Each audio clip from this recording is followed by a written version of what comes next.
Já devem ter percebido que a gente finalizou, né, essa parte de teoria geral das provas, fez uma análise de 3 textos que são importantes para a gente recapitular o que a gente vinha conversando durante todas essas aulas de teoria geral das provas.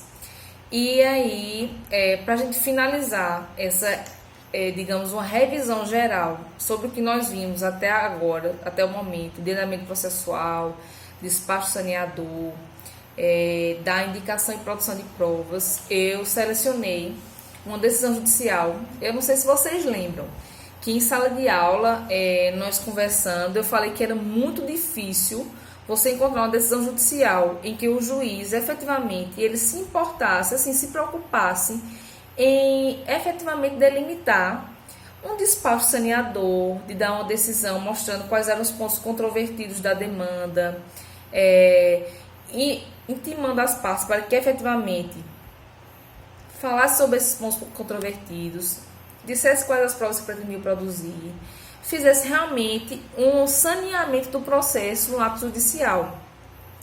E aí disse que se eu encontrasse uma decisão nesse sentido, eu repassaria para vocês e faria essa análise.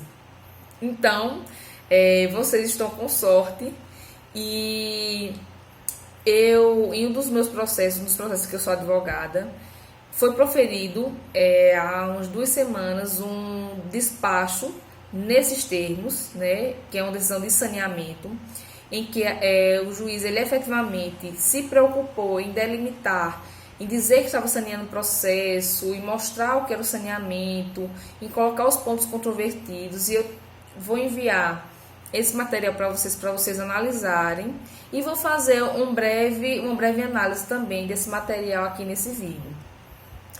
Quando vocês tiverem em mãos essa decisão, vocês vão ver que o juiz ele teve a precisão e o cuidado de colocar que era uma decisão de organização compartilhada do processo. E aí no início da decisão ele fala que independente da complexidade fática ou jurídica da demanda, considerando que o saneamento / organização do processo é um ato processual complexo, sob o aspecto objetivo, né, que são a resolução dos incisos 1 ao artigo 357 do CPC, e subjetivo, quando adotado o método colaborativo para a organização do processo, que deve ser composto, essa comparação, pelo juiz e pelas partes. Então, você veja que aí o juiz está adotando aquele modelo cooperativo de organização processual, que Didier defende no seu manual e que trabalhamos também no texto dele, né? Ele aqui está considerando como sujeitos processuais do diálogo processual o juiz e as partes. Então, ele está aplicando efetivamente o modelo cooperativo que nós conversamos nos vídeos anteriores. E aí, ele vem falar em seguida. Em primeiro lugar, ele vai determinar a intimação das partes para que elas especifiquem as provas que ainda pretendem produzir, considerando que é um processo que já tem prova documental, né? Tem um vasto conjunto de prova documental, mas mesmo assim ele pede que seja intimada as partes para que elas digam quais as provas que ainda pretendem produzir. Depois, ele trata do ônus da prova e fala que o ônus da prova fica distribuído de forma estática, ou seja, op legis, de forma antecipada e abstratamente já prevista pela lei, de modo que a parte demandante deve comprovar os fatos constitutivos de sua pretensão, enquanto que a parte demandada deve comprovar os fatos impeditivos, modificativos ou extintivos do direito autoral. Então, verificamos que nesse primeiro momento, o magistrado fez o quê? Chamou as partes para que elas digam quais as provas que ainda pretendem produzir no processo e advertiu quanto ao ônus da prova e como ele deveria ser distribuído no caso concreto. Como ele verificou ser uma demanda em que tanto o autor tinha condições de efetivamente comprovar os fatos alegados para sua pretensão, quanto o réu tinha condições de comprovar os fatos alegados na sua defesa, ele disse que o ônus da prova seria distribuído de forma estática. E nós já vimos o que é a distribuição estática do ônus da prova. É aquela distribuição que está prevista previamente pela legislação, certo? No artigo 373 do Código de Processo Civil. Segundo ponto na decisão.